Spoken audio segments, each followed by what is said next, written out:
Hi, welcome to the channel. You know, there's two kind of riders out there. Now, I know everybody has heard the saying, there's riders that have gone down and riders that haven't gone down yet. That's not what I'm referring to. The two types of riders I'm referring to are the average rider and preloaders. If you're subscribed to this channel and you're dedicated to being proficient in slow speed motorcycle operation, you are a preloader. Hi, welcome to the channel. My name's Robert. And to all my preloaders out there, as always, I'm very proud of you for being dedicated to being proficient in slow speed motorcycle operation, but understanding that that dedication is key. It's vital.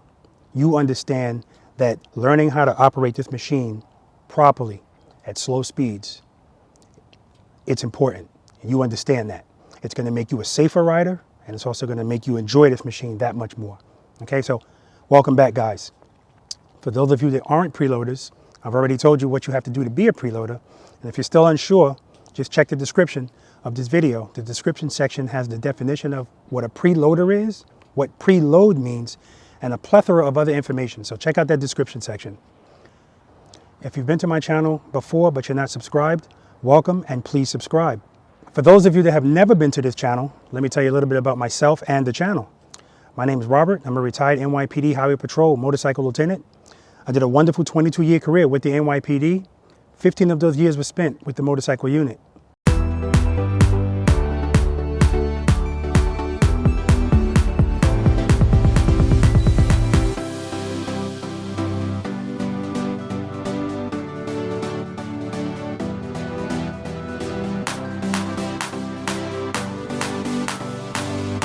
The name of this channel is called Robert Simmons Paying It Forward.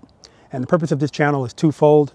The first half is me sharing my knowledge, experience, and training that I received from the NYPD Highway Patrol motorcycle unit with you guys, with an emphasis on slow speed motorcycle operation, because in my opinion, it's the most important skill to have to operate this motorcycle properly. At speed, this motorcycle can go by itself. It needs very little input from you. But at slow speeds, 15 miles per hour or less, that's when your true skill of how you ride a motorcycle comes into play.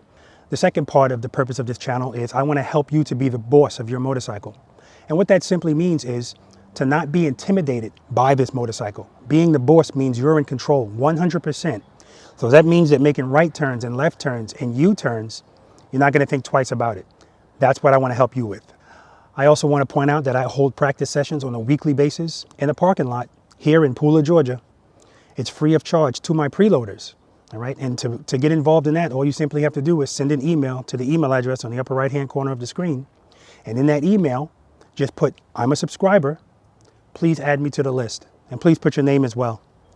So all of those things encompass what this channel is all about. That's me paying it forward to you. I want to take this opportunity to thank all of my preloaders for making donations to the channel. It really helps out. I really appreciate it. For the gifts that people send to me, I appreciate that as well.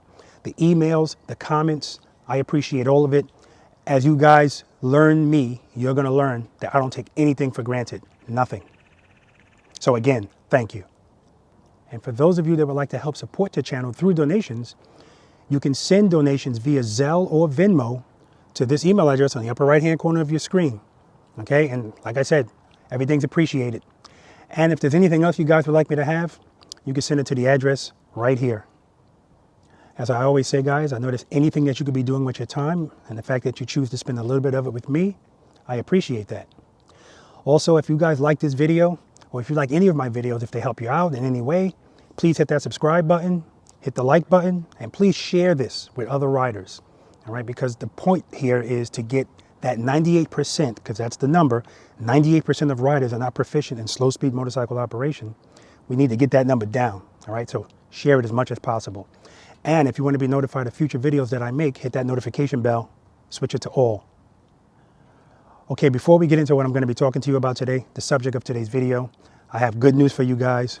The merchandise is available, all right? So you probably already saw it if you clicked on this video. It's right under the video. But please, check out the merchandise. My wife did a phenomenal job. She worked tirelessly getting this all together. It was not easy. But she got it on there, and I mean, I'm so proud of her. I'm so happy. All right, so I know a lot of you guys were looking for merch, and also be advised that the merch that you see on there That's just the beginning. We'll be putting new stuff out as well. But you guys let me know in the comments what you think about it. All right. So if you guys recall, I did a video on parking a motorcycle.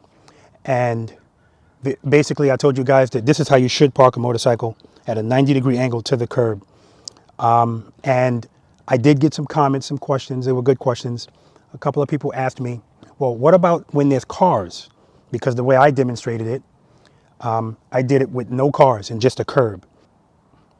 I'm going to link the video I'm referring to in the description regarding parking your motorcycle. So their question was, what if there's cars there? And my answer to them was, it's the same process. The only difference is now you're not riding along the curb, you're riding along the cars. And as soon as you see an opening that you want, you turn your motorcycle, just like in that video, 90 degrees. Now, again, if you don't have a lot of space, you might not be able to go to full 90 degrees up. So if that's the case, common sense standards comes into play, and you turn as much as you can, stop, and then you're back into the parking space. And this is how your motorcycle should sit. Now, obviously, you want to make sure you have sufficient space, not for you, because you're a preloader, you know what you're doing, but for the people driving the four-wheel vehicles that in this day and age, most cars have accident avoidance and sensors and stuff, but everybody's car doesn't have that. And even the people's cars that do have it, you know, people still make mistakes for whatever reason, messing with their phones, who knows. But you don't want to be right up on a car so that you don't give them any room for error. Okay? So, but this is how the motorcycle should end up. So what I want to talk to you guys about is I am going to demonstrate parking the way I'm talking to you about, but I'm also going to talk about exercise number 4, because once it's time to leave this parking spot, that's what you're doing. So the question is, how many of you guys feel comfortable pulling out of this parking spot, making a left or a right turn with both your feet up, how it should be done? All right, that's why we practice. So basically what I'm going to be doing today is applying what we practice out there with the cones in the real world with my cars. All right, so what we always do is, and what I want you guys to do is this, specifically you guys up north. I know you're dealing with a lot of snow, so you can't get out there, you can't practice, but I want you to remember that everything that we do out there is 95% mental. Of course, I'm coming up with these numbers, but it's a high percentage of your brain is what's determining what happens out there. And we know that. People fighting instinct, people fighting bad habits, that's all mental. Physically, nobody really has an issue, okay? So what I'm gonna suggest to you guys up north, and even some of you guys here, but specifically you guys because you cannot get outside, it's snow everywhere. I'm gonna suggest that you go over stuff mentally, all right? If you keep going over stuff mentally in your brain, it becomes second nature. And remember, that's what practice is all about with everything. We practice slow speed motorcycle operation and everything that we do because when the crap hits the fan, people usually are going to revert to their instinct. But if you practice all the time, technique becomes instinct to you now. It's the first thing you go to because that's what you're accustomed to. That's why we practice. That's why we talk so much about staying away from the front brake and slow speed motorcycle operation. Can you use the front brake? Of course you could. If you use it gingerly, you know, and you're not jamming it in turns, you won't have any problems, most likely. But the moment that something doesn't go exactly as planned and you panic, if you're in the habit of touching that front brake and you don't practice all the time, guess what you're going to do? You're going to grab that front brake, panic, motorcycle's going to go down. All right, so that's the purpose of saying stay away from the front brake, because really, technically, you don't need it. All right? So for you guys up north, go over stuff in your brains.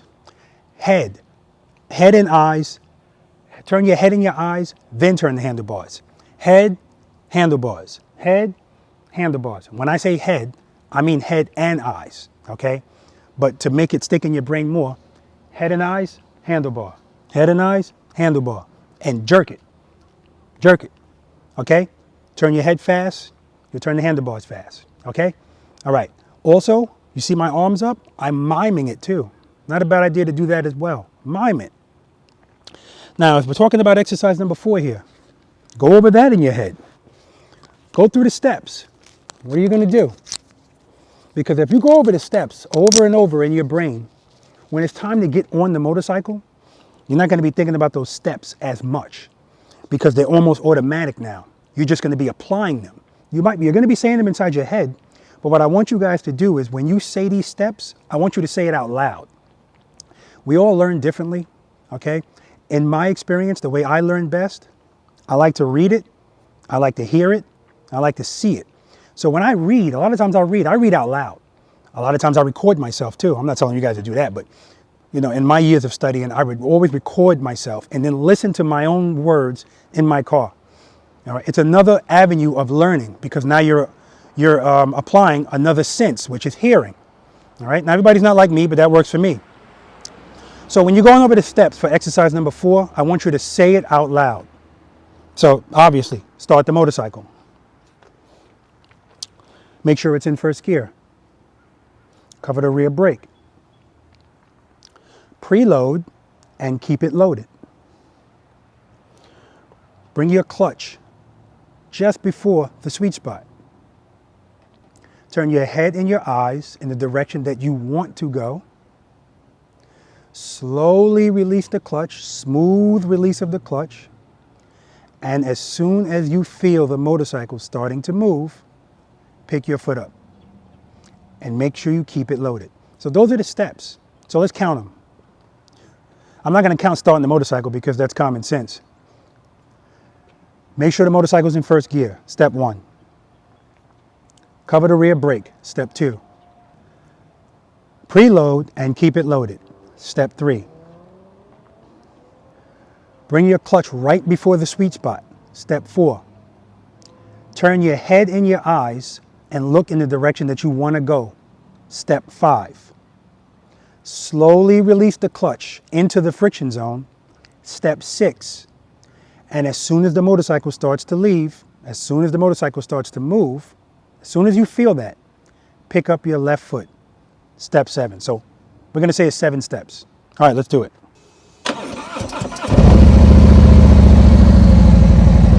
Make sure I'm in first gear. Step 1, cover the rear brake. Step 2, preload and keep it loaded. Step 3, bring the clutch right before the friction zone, sweet spot. Step 5, turn my head and my eyes the direction I want to go. Step 6, I know I messed up the numbers, but release the clutch slowly into the friction zone, and as soon as the motorcycle starts to move, pick up your left foot. That's going to be step 6 and 7.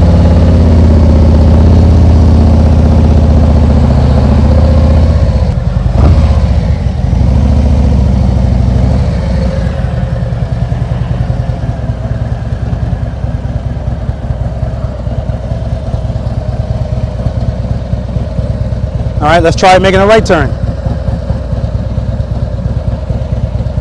Make sure you're in first gear, check. Cover the rear brake, check. Preload and keep it loaded, check.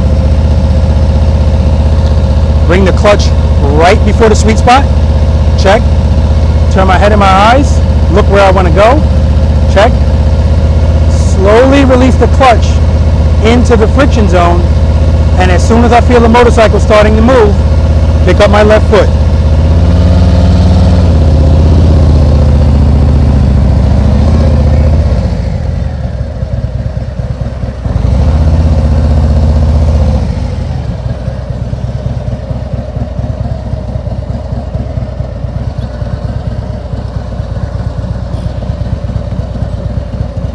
All right, so guys, do you know how much space we practice with in exercise number 4? If you don't know, just go in the description section and take a look. It's in there. But I'll let you know, it's 7.5 feet. So this is tight, right? I know it's intimidating because it's tight. It's cars now. It's not just little cones. It's big cars. You don't want to hit a car. Again, that's the mind. And that's why we practice, so we don't mind screw ourselves. All right? But full disclosure, this is actually 12 feet.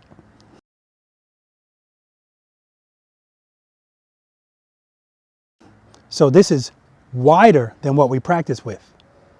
But because we don't see cones, we see cars, our brain makes it seem smaller. So if I put the cones at this length, if I put the cones at this width on exercise number 4, you know, I'm sure some people might still have a problem with it, but most won't. It's plenty of room, plenty of room. I'm going to say it'd probably be 1% of people that would still have a problem with it. But this is why we practice in the dimensions that we do. Because if you can make a turn in 7.5 feet, meaning you're turning into 7.5 feet in width, and if you could do that easily, even if you get to the edge of that 7.5 feet, 12 feet is nothing, right? So that's what I want you guys to understand. That's why I always say, don't worry about the cones. Look where you want to go. You've already seen the cones. You know where they are. As long as it's not right in front of your wheel at that moment. Look where you want to go. Turn your handlebars. Let the clutch out. Cover the rear brake. Preload and keep it loaded. And go. You're going to be fine. All right? So let's do it from the front. Give you a front view. Because remember, I told you guys, exercise number 4 does not require you to lean the motorcycle. Remember that? Okay. So if you don't have to lean the motorcycle in 7.5 feet, you damn sure don't have to lean the motorcycle in 12 feet. So don't worry about leaning the motorcycle. All right? Because depending on how close these cars are together where you park, leaning is just going to put you closer to the car in the direction that you're turning. No reason to lean.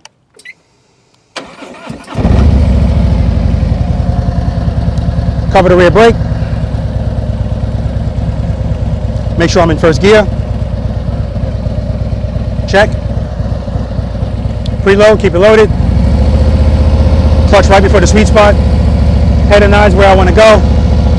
Smooth release of the clutch into the friction zone. As soon as I feel this motorcycle starting to move, pick my foot up. Straight up. See what I mean? No reason to lean at all. Straight up. Now, I'm exaggerating that movement, but I want you to see that you don't need to lean the motorcycle. So even in the middle of this turn that I'm making, if I stop right here for whatever reason, in that case I lost my balance a little, but if a car's coming or something's happening and I stop, now I have to start again, same thing. Only difference is now the handlebars are turned. I know I'm in first gear. I'm covering the rear brake. Preload, keep it loaded. Clutch right before the sweet spot. Head and eyes where I want to go. As soon as I feel the motorcycle getting ready to move, pick my foot up. Nothing changes, eh? Okay, so now let's talk about parking your motorcycle when it's not just an open curb and you're riding alone. Even if you're not, you know, obviously other riders will find another spot. Ideally, you like to all park together. That's not always the case. So, just like I talked about in the prior video, riding along the curb. Of course, if there's a car on the curb, you can't ride along the curb, so you're going to ride along the cars. It's really almost the same concept of, for instance, this car and my truck, they can park themselves. And all they do, the sensors are shooting to the right, if that's what you set it for. And as soon as the sensors find a spot where the truck or the car can fit, when you pass it, it'll beep and telling you, okay, press this button and it'll take over and it'll parallel park. But we're not parallel parking, of course, but we're doing the same thing, except we don't need technology. We can clearly see that the motorcycle can fit in there. So all we're going to do, ride to it, come out as straight as we can, and back it in.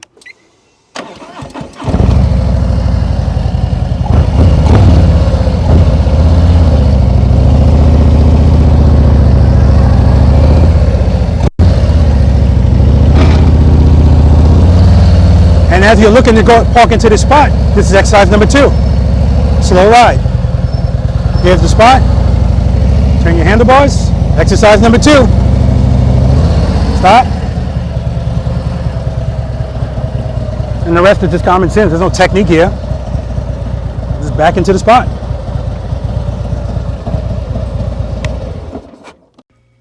Okay, so I always like to give you guys as many different vantage points as I can. So here we're going to be doing the parking, and then we're going to be doing exercise number 4, which is pulling out. So as I stated before, I don't have the room to go 90 degrees, so I go a little bit to the right, straight back. And now I want you to watch how much room I have to make this turn. Again, you don't have to lean the motorcycle. Nice and easy. Throttle, clutch, rear brake, head and eyes. Look at all that space to the right. This is why I wanted to show you guys this angle, so you can actually see how much room you have to give. Now, again, if you do it one way when you're practicing, do it the other way. If one side seems more difficult to you, do that side double of what you would do the side that you kind of have a handle on. So now we're going to be making a right turn. Same thing. See that line going down the middle, that crack, whatever that is, going down the middle of the road? That's perfect. I never went past that. Here's another vantage point. Same thing. Nice and easy. Now I did that again. That's not the same shot. But you can see that you don't have to go out that wide to make that turn. So what I want to get through to you guys is realize that you have a lot of space to deal with. As long as you have proper throttle control and you're on that rear brake. See right there, I leaned the motorcycle when I pulled out. And I'm going to do it again because I want to show you guys, as I've been saying to you, you don't have to lean the motorcycle. Now, if there's something in front of my motorcycle, or if there was something, if that car was a little bit closer where I had to lean it, that's fine. You can see I have plenty of room to the right of me to be able to lean, but right there, that's perfect. So the only thing you have to be conscious of when you're doing that is two things. For instance, this street is pitched, so it comes to a point at the top. So when I go to turn, if part of my motorcycle goes past that pitch, now I'm on kind of a decline and I have to back that motorcycle up. For me, it's not an issue, but if you're shorter, yeah, it's something to think about. So you always want to check grades on the ground. And that's also the case when, because I know I said this before, because most because most streets are graded and they're graded for drainage, this is another reason why it's not a good idea to park your motorcycle head in to a curb. Because now when it's time to back it up, you're backing it up a hill, as slight as it may be. And again, if you're a tall person, or if you got bad knees or bad hips, like I do, I have bad hips, I have bad knees as well, you don't want to be doing that. And lastly, obviously you want to always be mindful of gravel, stuff like that that can make you lose your footing, okay? Now, when I pulled out to park, again, that is the same as when you're pulling out in exercise number 4. You don't need to lean the motorcycle. All you have to do is turn the handlebars, turn real slow. Again, don't have both your feet out. Obviously, I shouldn't have to say that at this point, but don't have both your feet out and you're not grabbing the front brake. You're not touching the front brake, because we already know 15 miles per hour or less, stay away from the front brake. You don't need it. Everything is the rear brake. And just back into the spot. Okay? All right, let me just say this, guys, so that there's no confusion. You guys know how I always say, don't duck walk your motorcycle, right? Okay. If you're backing your motorcycle up, obviously that's not duck walking. Ducks don't walk backwards, okay? Also, as you're backing into a spot like this, and it is on a hill towards the curb, obviously at that point, you're using your front brake to control the speed of the motorcycle, okay? At that point, you're not covering the rear brake because both your feet are supporting the weight of the motorcycle. You're going backwards, okay? I don't think I have to say that, but you never know. All right, I also want to point something out to you guys. When you are backing the motorcycle up, like I said, using the front brake, of course, is fine because both your feet are on the ground. I still don't want you jerking at that front brake. You don't want anything making the motorcycle do anything unexpected because, again, it's heavy. And if it catches you off guard, or anything can happen. So I'm going to say, when you're letting the motorcycle back up, always have a little bit of pressure on that front brake. And of course, I'm talking about if you're backing up the motorcycle into a spot and it's a decline, okay? You don't want it to get out of control and then you got to worry about, control it nice and easy. Of course, if it's flat, that's not even you don't have to do that. Also, always keep in mind of the curb height and your pipes, all right? You don't want to scratch anything. And if the curb is higher than your pipes, obviously stop before the curb. The motorcycle stays in first gear anyway. You don't park in neutral and you don't have to worry about the motorcycle rolling, okay? One last thing I want to share with you guys, and then I'll wrap it up. So if you guys are familiar with some of my older videos, you know that my process is when I take my motorcycle out, I have to move some cars, I park it against the wall, and then I ride it out, exercise number 4. And a lot of the times when I would park my motorcycle, I'd pull it into the garage, and then I would put it on the jack it up a little bit. I would have to take the other car out of the garage so that I had the room Well, I actually have room to swing it around, but when it's time to put the motorcycle against the wall, that's when I need more room. So I have to take the other car out of the garage to do that. And then one day it hit me. Why am I going through all of that? Watch this, guys. Remember before when I told you guys, this was also in a video I did, where I backed my motorcycle out of the garage and turned into my walkway. And then all I'd have to do is make a right to turn out, exercise number 4, right? Now I said to myself, well, why am I going through all of that trouble to put it in there and then put it against the wall? Just do the opposite, Robert, of what you did to bring it out if you had it parked straight in, which is pull the motorcycle straight into the walkway and then back it into the garage. Then I can back it right into the spot where I parked the motorcycle. No need for the jack, no need to move the other car. Watch. Oh, I love it. You know what's funny? I'm looking at my driveway and I'm wondering, is my driveway, can I make a U-turn in my driveway? I wonder. I'll save that for another video.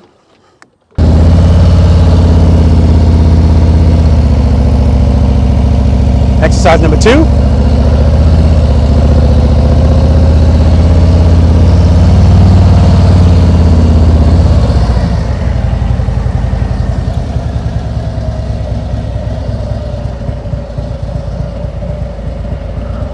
Makes so much sense to do it this way.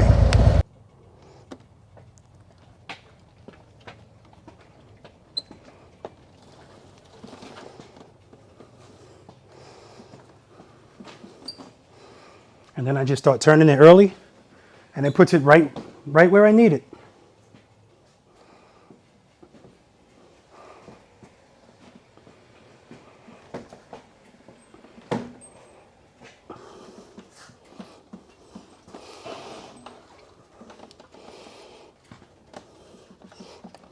Like a glove.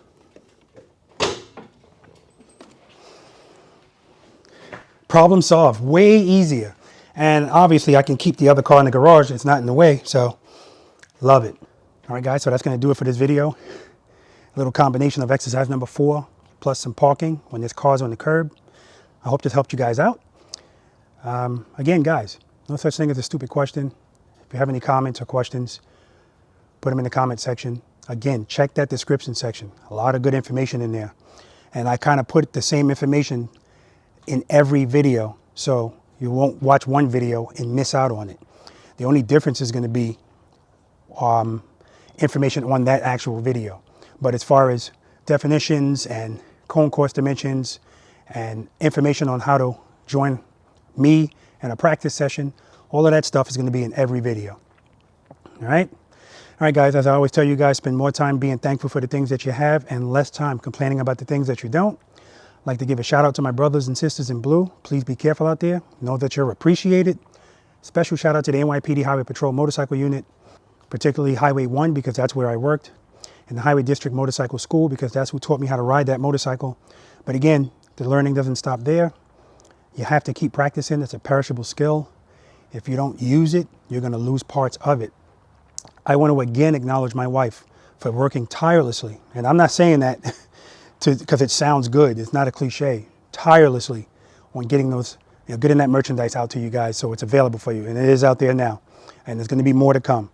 Okay? All right, guys. Practice, practice, practice. Because practice breeds confidence. And a confident rider is a safer rider. Until next time, guys. This is Jim Rooney from Huntington, West Virginia. Here he's practicing exercise number 4 while pulling a trailer. I love it. He's riding a 2004 Harley-Davidson Road King, which he says has grown into an ultra classic. He's been riding this bike for the last 2 years, and prior to that, he had a 16-year gap.